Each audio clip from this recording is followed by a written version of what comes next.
Assalamualaikum warahmatullahi wabarakatuh, dan selamat malam.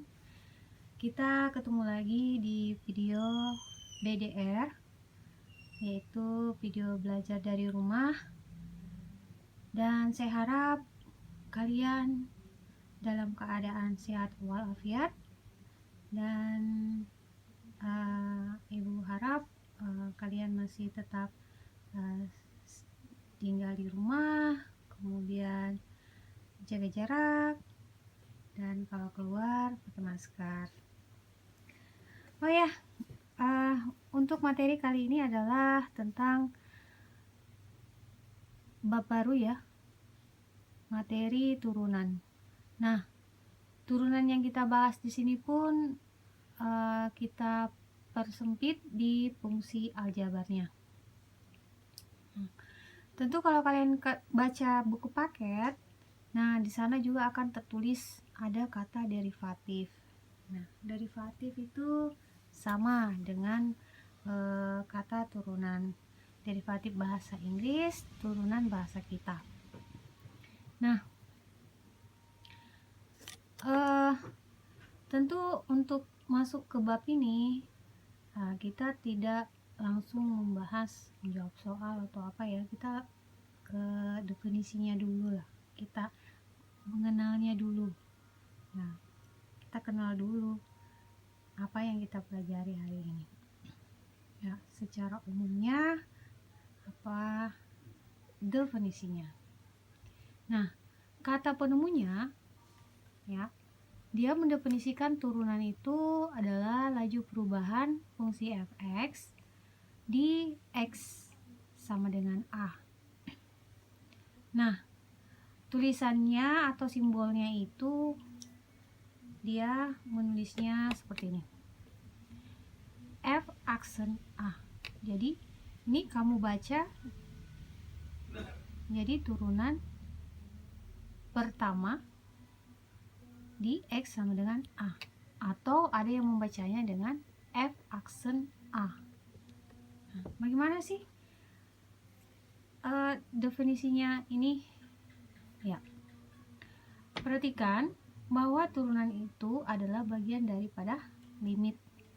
Nah, karena dia definisikan sebagai laju perubahan, maka ada perubahan di y ya dibagi perubahan di x. Nah, perubahan di x ini disimbolkan dengan huruf H ya.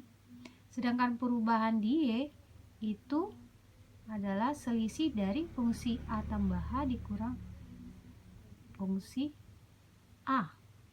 Nah, bagaimana kita jelaskan di grafik ya? Tentu kalau kalian lihat di sini x-nya sama dengan a dipetakan ke fx, maka kita akan menghasilkan fungsi fa. Kemudian jika ada perubahan sebesar h, maka x ini akan berubah menjadi a tambah h. Nah, jika a tambah h ini dipetakan di fx, maka kita menghasilkan fungsi pemetaannya adalah fungsi a ditambah h. Nah, definisi turunan itu sendiri mengatakan bahwa laju perubahannya di x sama dengan a, bukan di x sama dengan a tambah h. Jadi kalau perubahannya di x sama dengan a, maka h ini juga akan ya menurun ya. Tentu kalau ke sini dia perubahannya besar. Jadi kalau dia hanya ke sini, maka perubahannya akan mengecil. Dia akan menuju mendekati a. Nah, apa yang terjadi pada h ini pada saat dia mendekati a? Tentu perubahannya akan mendekati 0. Nah, itulah maka di turunan ini ya, perubahan fx itu di x sama dengan a, tentu hanya akan mendekati 0. Ya, maka itulah si penemunya ini mengatakan bahwa itulah konsep dari turunan fungsi fx mendekati, ya, perubahan fx di x sama dengan a. Jadi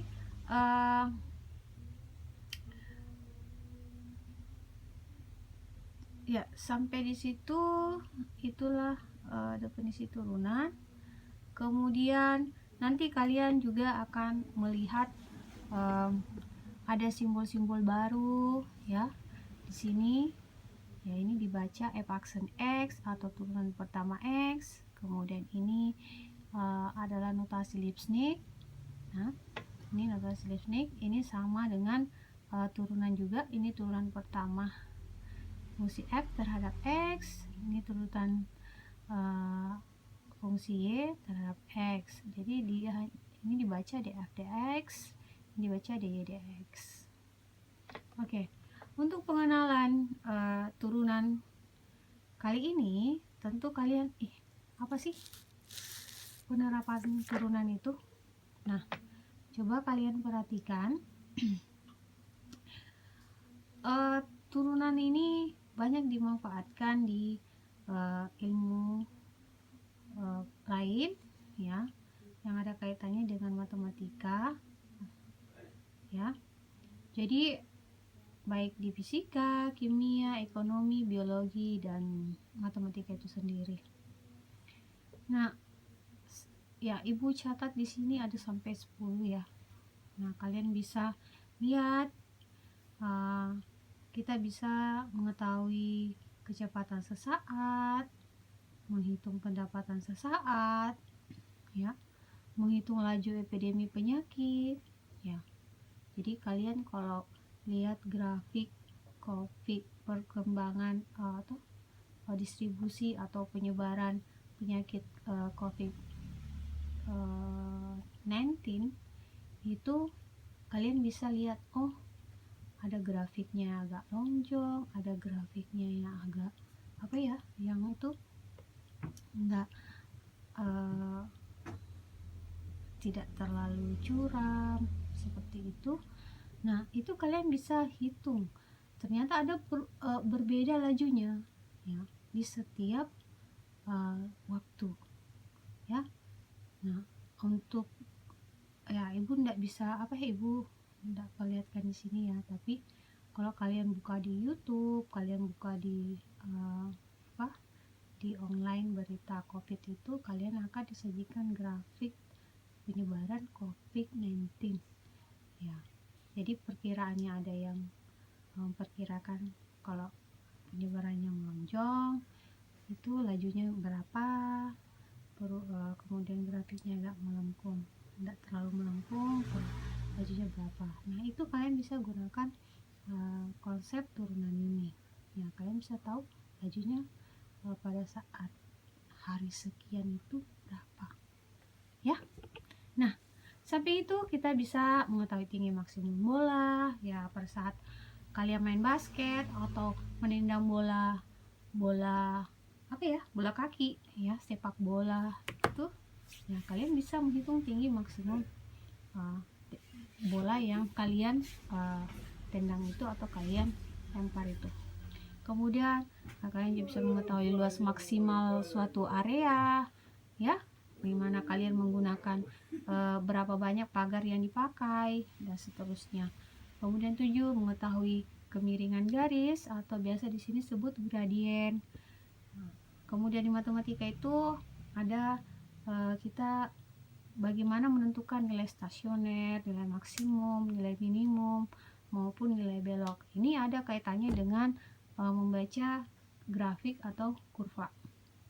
Kemudian penggunaan lainnya daripada turunan ini adalah menentukan percepatan. Nah, kalau di percepatan itu ada kaitannya dengan turunan, karena turunan ini ada hanya tingkatannya.